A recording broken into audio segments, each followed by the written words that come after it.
doesn't just quiet down, it compresses, like the air itself is waiting for somebody to blink first. Tulsi Gabbard is at the witness table with her palms laid flat on the polished wood. No pen clicking, no knee bouncing, no performative "I'm nervous" tells for the cameras. 2 decades of military habit show up in the small stuff. How she holds her shoulders, how she squares her papers, how she keeps her face neutral, even when she's clearly being baited. Her suit is deep navy and cut sharp, and the little American flag pin on her lapel catches the overhead light like it's there to remind everyone what this room is supposed to be about. Across the marble wall, the Senate Intelligence Committee seal hangs like a giant stamp of authority. The kind people like to stand under when they want their words to sound bigger than their evidence. Then Jamie Raskin leans into his microphone, and the tone changes from oversight to audition. His wire-rimmed glasses pick up the studio glare, and his gray hair is slightly messy in that calculated way, messy enough to read as relatable, not messy enough to look careless. He's wearing a blue blazer over a white shirt with no tie, the casual academic costume that says, "I'm the approachable professor," even when he's about to swing a hammer. His voice fills the chamber with that practiced lecture hall cadence, dramatic in a controlled way, like a constitutional law seminar with better lighting. "Madame Director," he says, and you can almost hear the capital letters. "Your record raises serious questions." And he starts stacking labels in a neat pile. He invokes Russian propaganda talking points, brings up her meeting with Bashar al-Assad, and suggests she's been undermining American foreign policy for years.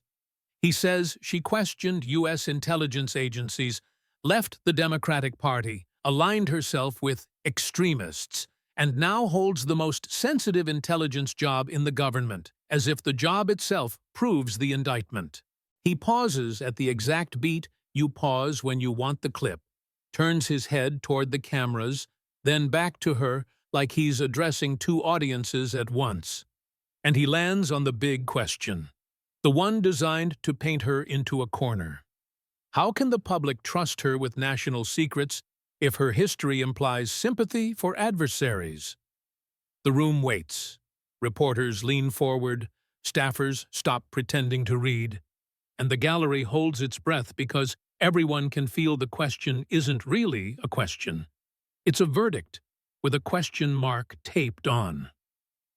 Gabbard doesn't answer right away, and to my eye, that's not hesitation, it's a choice. 3 full seconds go by, and she doesn't fidget, doesn't blink hard, doesn't react like someone trying to prove she's offended. When she finally speaks, her voice is calm and measured, but it carries that command weight that isn't about volume. It's about certainty. Before she even gets into substance, she drops a procedural anchor. "Point of order, Mr. Chairman," and the chair recognizes her because the room still has rules even when people try to perform around them. Then she stands, not fast, not aggressive, just deliberate, like a soldier coming to attention, and the entire chamber tracks the movement without realizing it. She's not physically imposing in the way Washington imagines power, but presence isn't height. Presence is gravity. She turns toward Raskin and says plainly that he just called her a Russian asset, and she says it in a way that forces everyone to confront what was implied. Raskin starts to protest that he didn't use that exact word, and she keeps going, voice level, refusing to let him hide inside semantics. She reminds him that the accusation has been floated before, by Hillary Clinton during the 2020 cycle, by surrogates on cable panels, by social media pile-ons, and now, in a hearing room, it's being recycled again in official clothing. And then she locks eyes with him and asks the question he didn't want asked back. "Do you have evidence I'm compromised by a foreign government, or are you repeating a party line?" She doesn't raise her voice, but the room goes quieter because she's pulled the exchange out of opinion space and into proof space. She lists her service in Iraq, her time in a field medical unit, the things she claims she did: treating wounded Americans, writing letters home, spending years in uniform. And she does it without turning it into melodrama. She mentions continuing service in the Hawaii Army National Guard, and she says it like a fact, not a trophy. She notes her clearance, her background checks, her Senate confirmation vote, and she lets the numbers sit there as a reminder that this job isn't handed out by a podcast jury. Then she comes back to the core demand: evidence now or withdraw the smear. Raskin shifts in his seat, and you can see the posture wobble just enough to show he didn't expect the tables to flip this fast. He tries the escape hatch. "I didn't say asset, I said your statement's echo." And she cuts that off by naming what it is, implying disloyalty without owning the word. She points out that tossing around insinuations like that in a national security setting isn't a casual move. It's a heavy allegation, and it's not something you toss at a sitting DNI like you're live tweeting a debate. She frames it as potentially career-destroying, reputation-destroying, and she doesn't have to say more because everyone knows the machinery that follows accusations like that. So she asks again, slower, sharper. Evidence or retraction? Pick one. Raskin looks around for backup, and the little detail that matters is what the other members do with their eyes. If you've ever watched a political friend group abandon someone in real time, you recognize the sudden interest in paperwork, the careful focus on notes, the "I'm not here" body language. He tries to reframe his point as based on your public positions, and Gabbard nods once, like, "Fine, let's talk positions then." She says she opposed the Iraq War, specifically the war she fought in, because, in her telling, she saw the waste and the lies up close, and she references the weapons of mass destruction mess that still haunts that era. She steps forward into the open space between table and dais, and the movement reads like a challenge without being a threat. She says she opposed regime change adventures in Syria because she watched what regime change did in Libya. Chaos, power vacuums. The predictable sequel nobody likes to admit was predictable. She says she opposed the endless treadmill in Afghanistan because the costs were real, and the end result looked like a loop back to the beginning. Then she turns the lens on him. You supported those wars, she says, from a safe distance, through votes and commentary and office-building comfort. She doesn't call him unpatriotic, but she draws a hard distinction between theory and blood. And the room visibly reacts, because that's the kind of moral comparison that sticks. And she delivers the line designed to become a clip. "I earned my clearance through service. You earned yours through credentials, and those aren't the same thing." The chamber doesn't erupt into applause.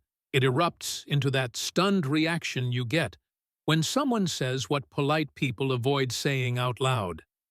Warner gavels for order.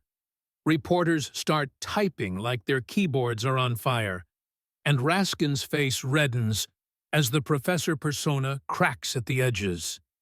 He blurts out something like, "How dare you question my patriotism?" And she answers with surgical calm, "I'm not questioning your patriotism. I'm questioning your authority to accuse me." That's an important pivot, because it moves the dispute away from feelings and toward a simple standard. Who gets to level heavy insinuations without offering proof? Then she sits back down, folds her hands, and returns to the posture she had at the start, the posture of someone who wants the record, not the theater. At that point, she opens a folder and projects documents on the screen behind her. And this is where the hearing turns from sparring into story.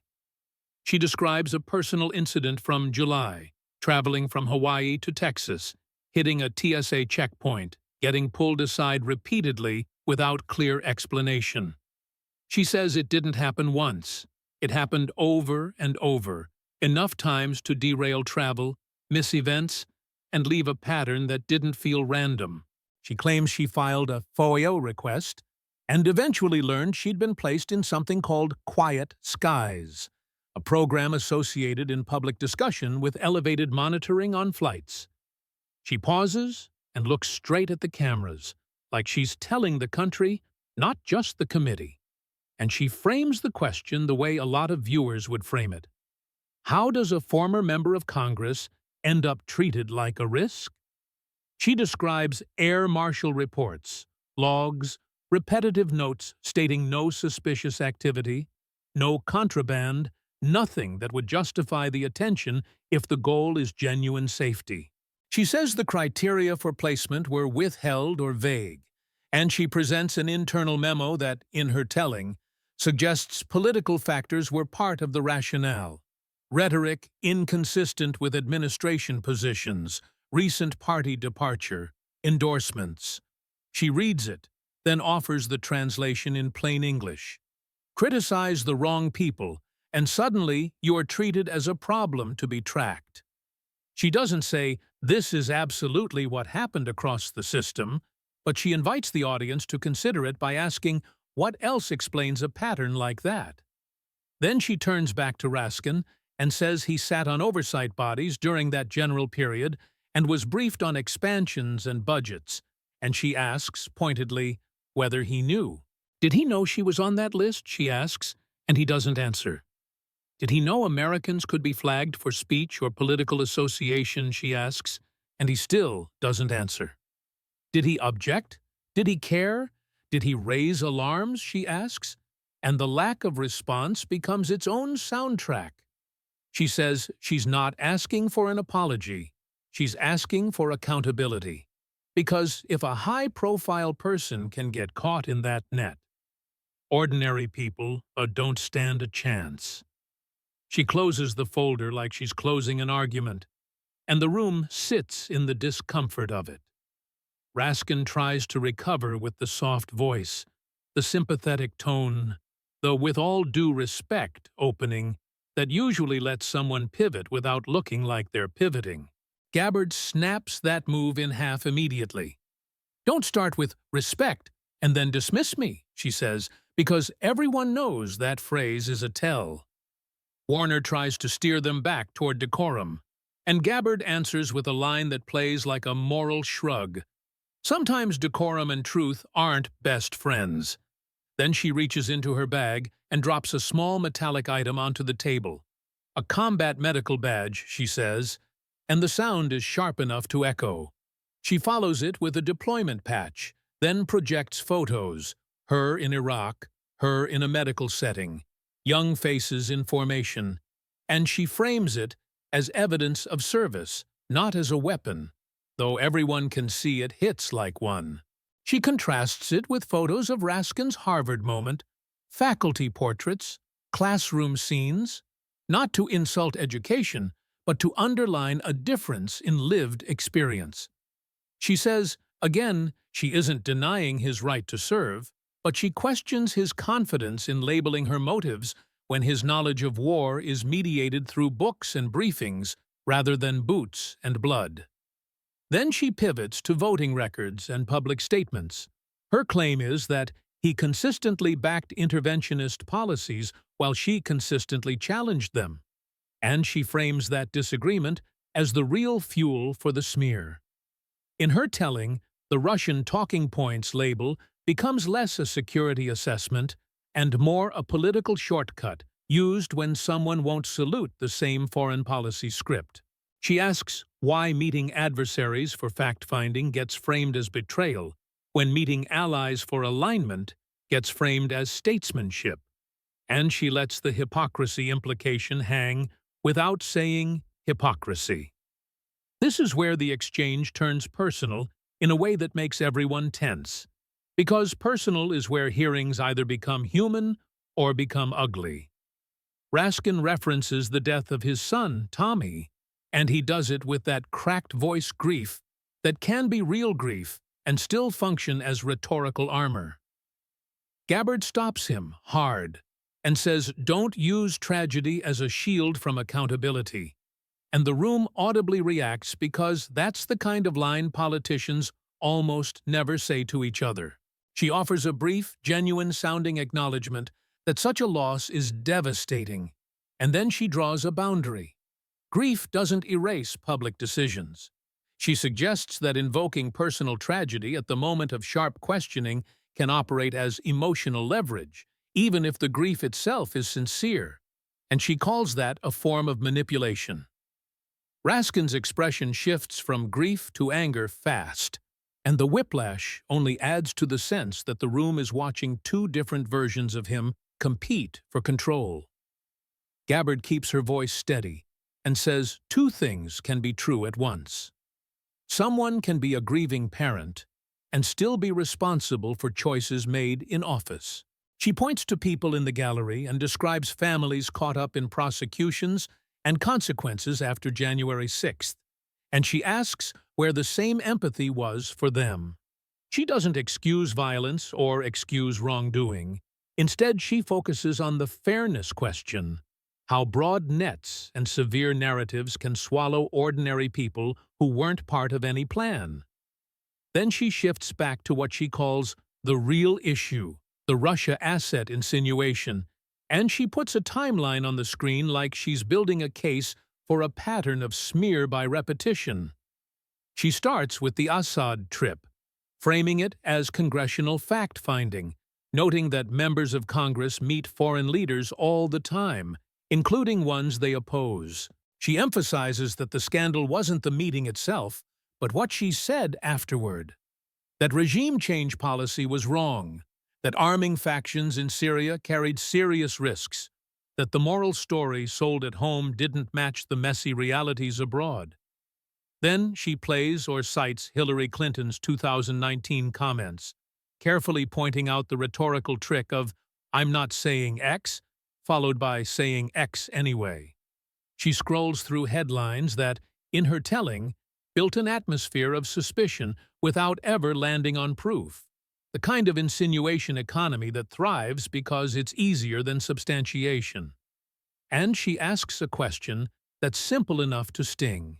If the evidence existed, why did the story rely on insinuations, chyrons, and panel speculation instead of receipts? Next, she introduces documents she says are from background investigations, clean conclusions, no evidence of foreign compromise, clearance renewals, and she uses those to argue the insinuation never had a factual foundation. She explains what disqualifies people at high clearance levels: foreign influence, suspicious contacts, hidden financial ties, and says she cleared those hurdles repeatedly. She mentions polygraphs and the kinds of questions they ask, not to brag, but to underline how hard it is to stay clean if there's anything real to find. Then she flips the mirror back toward Raskin with a risky move. She lays out his foreign contacts and funding streams in a way designed to show how easy it is to weaponize foreign ties rhetoric when you want to cast doubt. And she adds the key disclaimer. She's not claiming he's compromised. She's illustrating that by his own standard, normal congressional activity can be painted as suspicious when the goal is political damage. That's a clever framing because it forces the audience to consider whether the asset label has become a lazy substitute for debate. She says the difference is that his contacts are treated as patriotism because they align with favored policy, while her dissent is treated as disloyalty because it disrupts the same policy. She doesn't say, "You're lying." She says, "You're describing a political opponent and calling it a security threat." And that's a distinction people can feel even if they can't cite. Then she goes further and claims the real grievance isn't foreign policy at all. It's that she broke tribal loyalty by leaving the Democratic Party. She says, bluntly, that her betrayal of the tribe is what's being punished, not any proof of compromise, and she lets that land as a psychological explanation of Washington behavior. From there, she launches into January 6th territory, And this is where careful writers have to be careful, because the facts in that space are both complex and heavily litigated. She says Raskin, as a key figure on the January 6th committee, curated a narrative and withheld text that would have complicated the public story. She puts up documents, memos, assessments, timelines, and frames them as materials that, if authentic and complete, suggest confusion, bureaucratic delay, and mixed intelligence rather than a single clean plotline. She points to National Guard authorization timing, internal debates about optics, and delays that, in her telling, left responders waiting while events unfolded quickly. She argues the committee emphasized certain video angles and incidents while downplaying footage that showed calmer entry points and inconsistent policing, not to excuse wrongdoing but to question the completeness of the presentation. Then she steps onto the most explosive claim in her packet: informants, undercover presence, and how much the public was told. She introduces a memo she says is internal committee strategy, advising the team not to foreground FBI informant or undercover presence because it could undermine the narrative. She asks repeatedly how many informants were in the crowd, and when Raskin doesn't answer, she supplies a number in her telling, treating it as information she now has access to as DNI. Here's where a responsible narrator has to add a layer of skepticism even while keeping the scene intense. Numbers like that become radioactive unless they're publicly verified. And in the real world, they'd be contested, contextualized, and argued in court filings, not just asserted in a hearing. So the story's power comes less from the number itself and more from the insinuation that the public wasn't shown the full picture. And that insinuation is exactly what makes audiences lean in. She pivots to defendants, people charged with trespass or lesser offenses, and frames them as ordinary citizens swept into a machine that punishes broadly. She doesn't claim everyone was innocent. She implies the system's discretion can be uneven when politics is involved, and she asks whether the committee's choices helped that unevenness. She says the committee conducted something closer to a production than an investigation, emphasizing the show trial vibe without using it as a legal conclusion. Then she returns to the earlier watch list theme and claims she ordered an audit of domestic surveillance programs, watch lists, monitoring systems, databases, and found a high number of Americans flagged.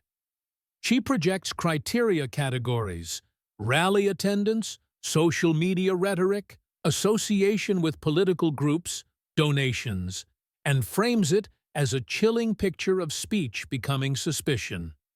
In her telling, the January 6th committee's recommendations are the hinge: expand monitoring, broaden definitions, lower thresholds, and that becomes the bureaucratic justification for a wider net.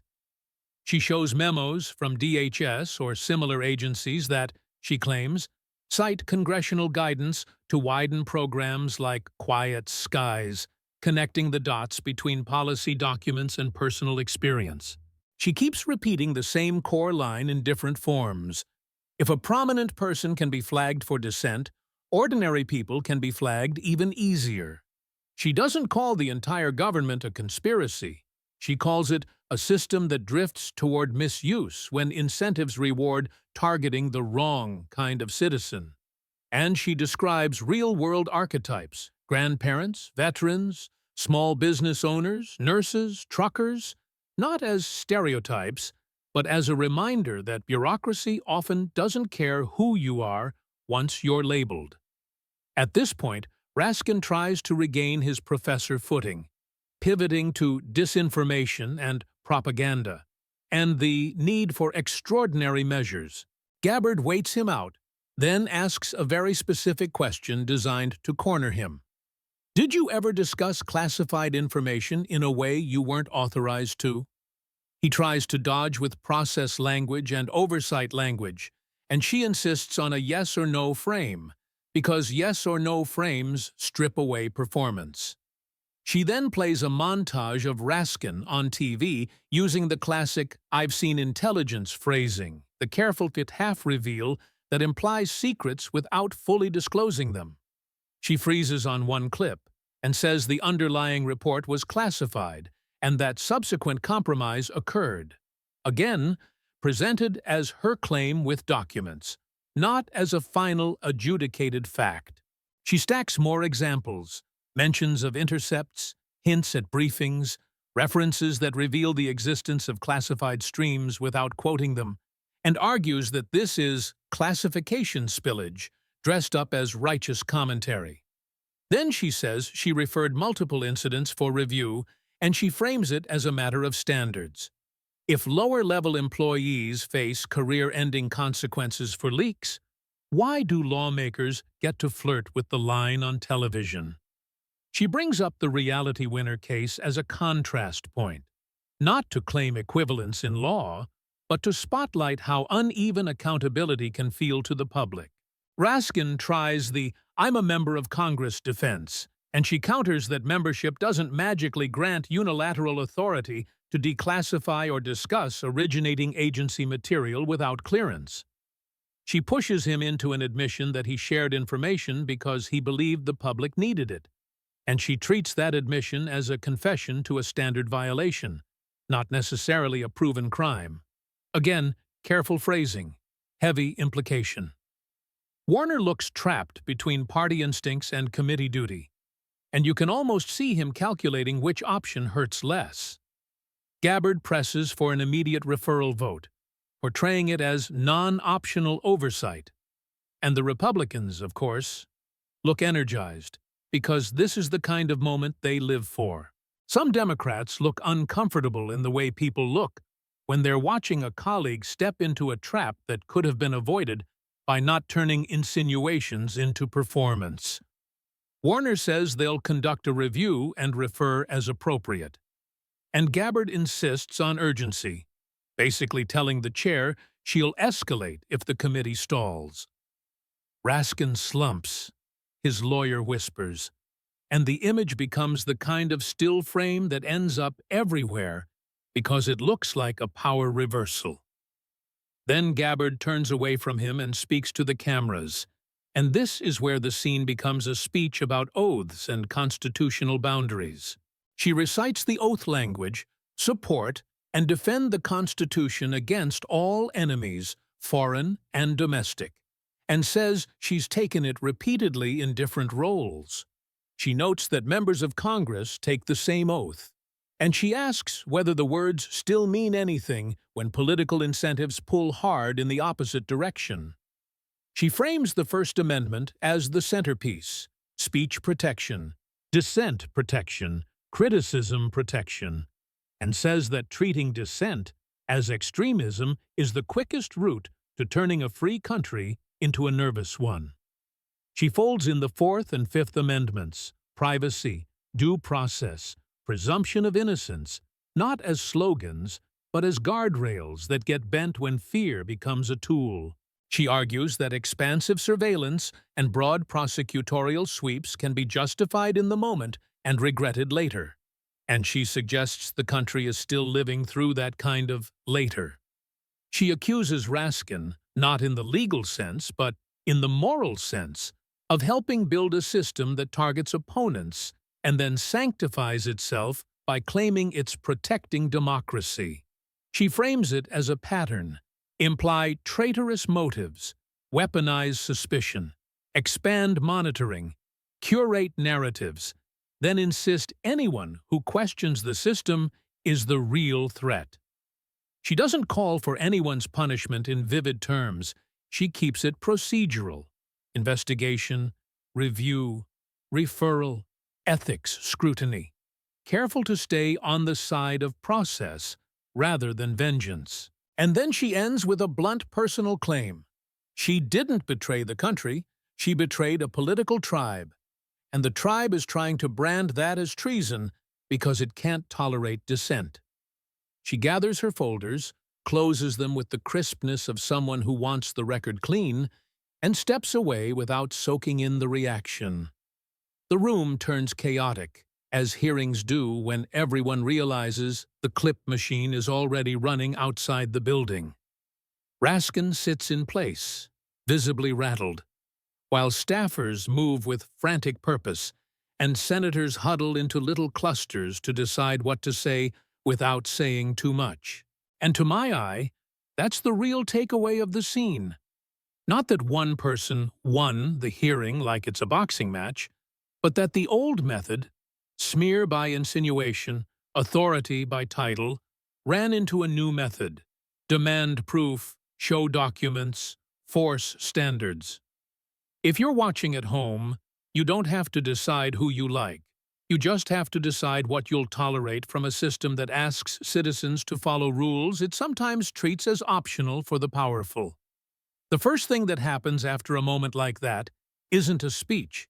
It's a scramble for oxygen. Staffers in the back row start moving like they're trying not to be seen moving, which is always a giveaway that something just went off script.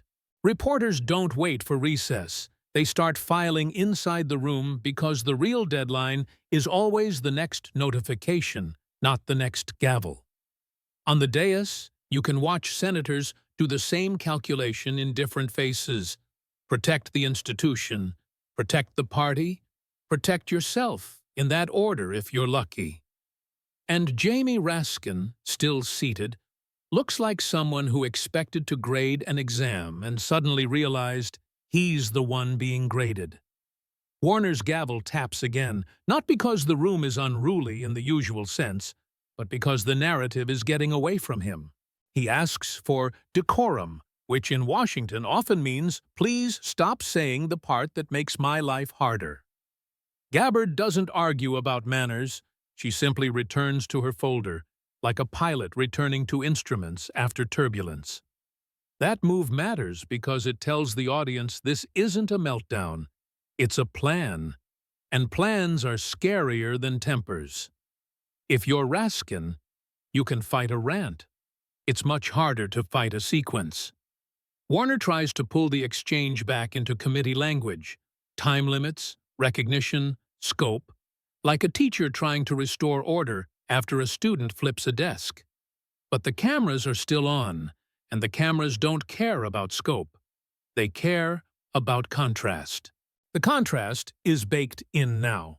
Raskin's opening insinuation versus Gabbard's insistence on evidence, lecture style versus command style, labels versus documents. Even if you dislike Gabbard politically, you can see the strategic advantage of forcing your critic to either prove a claim or soften it. And once the public sees that move work once, they start wondering why it doesn't happen more often.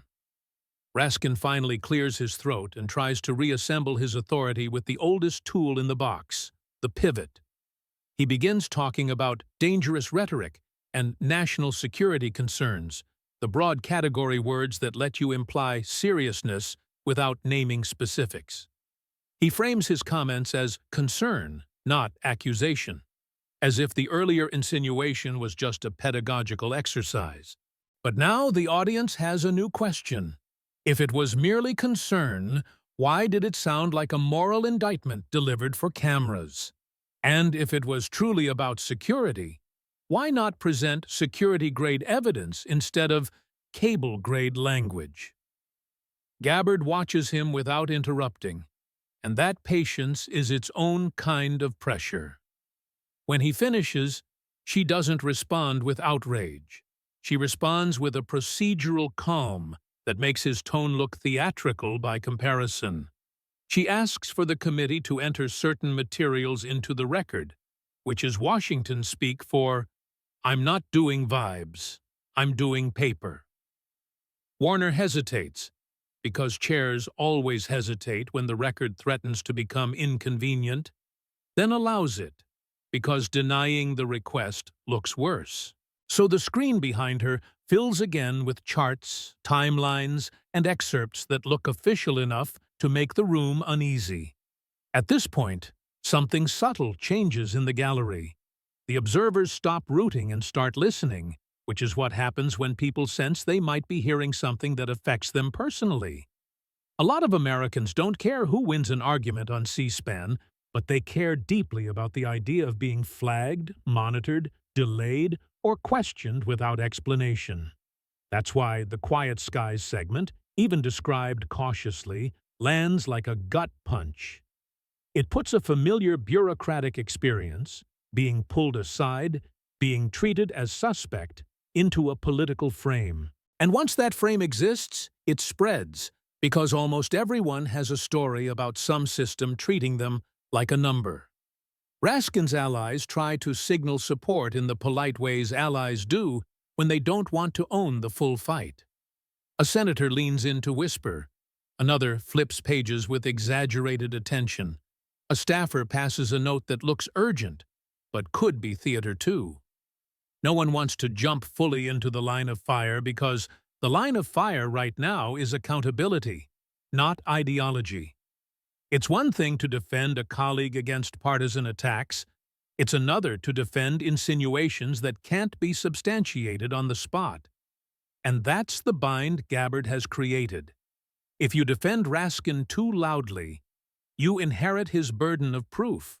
Warner announces a short procedural pause, the kind that pretends to be about order, but is really about damage control. Senators stand, staffers swarm, and the room becomes a marketplace of whispers in under 10 seconds. Raskin's counsel appears behind him like a shadow that suddenly decided to step into the light, murmuring advice that looks like "stop talking" in body language. Raskin nods too quickly, the nod of someone trying to convince himself he still has options. Across the aisle, Republican staffers are grinning in that careful way that says, "We're going to act like adults while this clip cooks." Gabbard doesn't join the swarm. She stays seated, scanning her materials as if she's already moved past the fight to the outcome. That posture is either discipline or performance, but either way, it reads as control, and control is contagious. A junior reporter in the back tries to text a question to a colleague and accidentally drops her phone. The sound is loud enough to pull eyes for a second. That's how tense the room is. An iPhone hitting carpet feels like a disruption. When Warner returns and brings the hearing back to order, the air feels thinner, like too many people are sharing the same breath. Raskin asks to clarify his earlier remarks, which is Washington's version of trying to walk backward without turning around. He says he never used the word asset. He says he was referencing publicly available concerns. He says he was speaking in the broader context of foreign influence narratives. It's a careful retreat, and careful retreats can work when the audience didn't catch the initial charge. But the audience caught it, and more importantly, the audience recorded it. So the retreat doesn't erase the moment. It just changes how it will be framed later, not as a conviction, but as an insinuation that couldn't be defended under pressure. Gabbard nods and says, in effect, "Fine. Then let's talk about standards. If people in government are going to hint at compromise, what threshold should they meet before they say it in a hearing? Is a headline enough? Is a panel rumor enough? Is a partisan talking point enough? Or do we still pretend evidence means something in a building filled with lawyers?" She doesn't ask those questions as a philosophical exercise. She asks them as a trap, because any answer that lowers the standard justifies abuse. And any answer that raises the standard makes Raskin's earlier comments look worse. Warner tries to pivot the hearing back to declassification policy and foreign threats, but the room won't fully follow. Once an accusation of watch listing and domestic monitoring is on the table, foreign threats sounds like a way to change the channel. That doesn't mean foreign threats aren't real. It means the audience knows politicians love talking about overseas dangers when domestic accountability gets awkward. So now you have two storylines competing. The official storyline about protecting sources and methods, and the unofficial storyline about whether government power has been used too casually at home.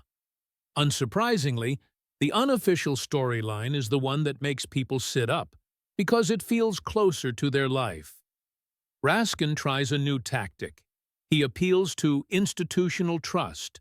He warns that questioning agencies too aggressively can damage confidence, that exposing programs can help adversaries, that the public might misunderstand complex security tools. It's a familiar move, and it often works, because Americans have been trained to feel guilty for asking for transparency. But guilt only works when the messenger still looks credible. Right now, Raskin looks like he threw a grenade, and is angry the room asked where it came from. Gabbard responds by doing something that, in Washington, is almost rude. She speaks plainly. She says, trust is earned, not demanded, and she suggests that programs that can't survive sunlight should be scrutinized, not sanctified. She repeats, again, that she's not asking the committee to convict anyone in the hearing room. She's asking them to do their job. Review, verify, correct. She frames her comments as personal perspective, not divine decree, which gives her a safer footing. Here's what I saw. Here's what I believe. Here's what concerns me. And she invites the audience to draw conclusions carefully, which paradoxically makes the conclusions hit harder, because people feel like they chose them. The hearing moves on, but you can tell it's moved on the way someone changes the subject at a family dinner. Technically, yes, but emotionally, not at all. Senators ask other questions, yet every answer now sits inside the frame Gabbard created. Power, standards, accountability, and whether accusations are being used as weapons. Raskin's subsequent questions, when he asks them, are shorter and more cautious, because he can't risk another moment where he's forced to justify a label. Warner keeps checking the clock, because time is what chairs use when they can't control meaning. And, somewhere in the back, a producer is already deciding which 5-second exchange becomes the clip that defines the day. When recess finally arrives, the hallway becomes its own hearing room. Reporters cluster around whoever looks available, and available in Washington often means vulnerable. One senator gives a vague statement about serious issues that deserve review, which is how you say, I'm not picking a side yet. Another praises Director Gabbard's service, while carefully avoiding endorsing her allegations, which is how you say, I don't want angry emails. Raskin tries to exit through a side corridor, but cameras catch him anyway, because cameras always do, and his face has the strained smile of someone trying to look unbothered while internally running damage calculations. Gabbard doesn't chase the scrum.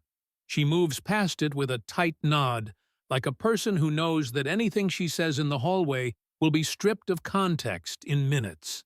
Inside a staff office upstairs, the real panic starts. And it's not ideological panic, it's logistical panic. Comms teams start drafting statements that use words like concern and review and process, because those words are safe and they buy time.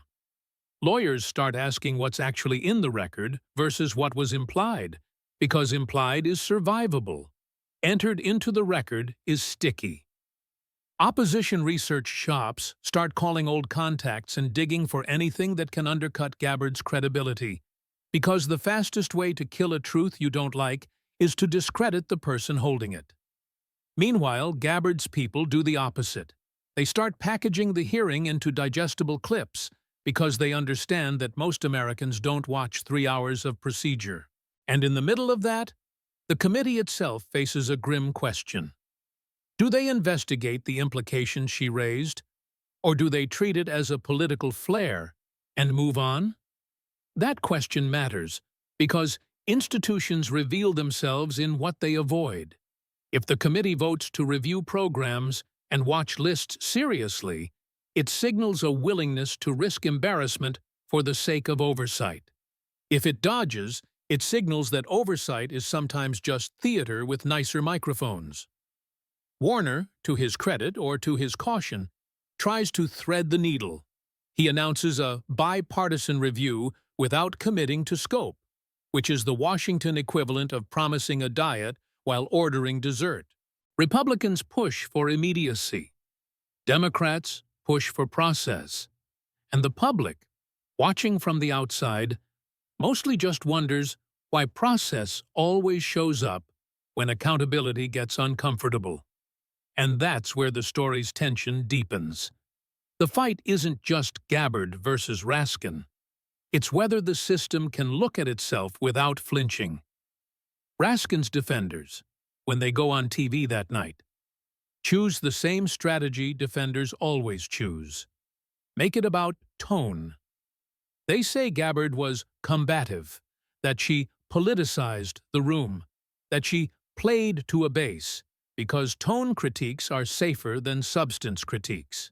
But tone critiques don't land as well when the underlying exchange was about evidence and insinuation. Viewers can tolerate a sharp voice if they believe the speaker is protecting them. They rarely tolerate insinuations that feel like character branding without proof. So the defense ends up sounding like scolding. How dare she force a standard? Gabbard's supporters, in contrast, don't even bother arguing every detail. They argue the principle. They say, why is it acceptable to toss around foreign asset insinuations with no evidence? They say, why do agencies get endless power expansions with minimal transparency? They say, why do ordinary people face consequences for mistakes while powerful people speak in hints and face none? And even if you don't buy their entire worldview, those questions are sticky because they're intuitive. They land in the brain like sand in a shoe, small, irritating, hard to ignore. Then the next morning brings the part Washington fears most. Follow-up. Not the kind where someone makes another speech, but the kind where documents get requested, where names get subpoenaed, where agencies are asked to explain procedures in writing. If Gabbard can back her claims with verifiable records, the hearing becomes a turning point, not just a viral moment. If she can't, it becomes a cautionary tale about how easy it is to weaponize suspicion from the other direction. That uncertainty is what keeps the tension alive, because both outcomes feel plausible, and the audience can't relax until someone shows the receipts. And in this town, receipts are never just receipts, they're leverage.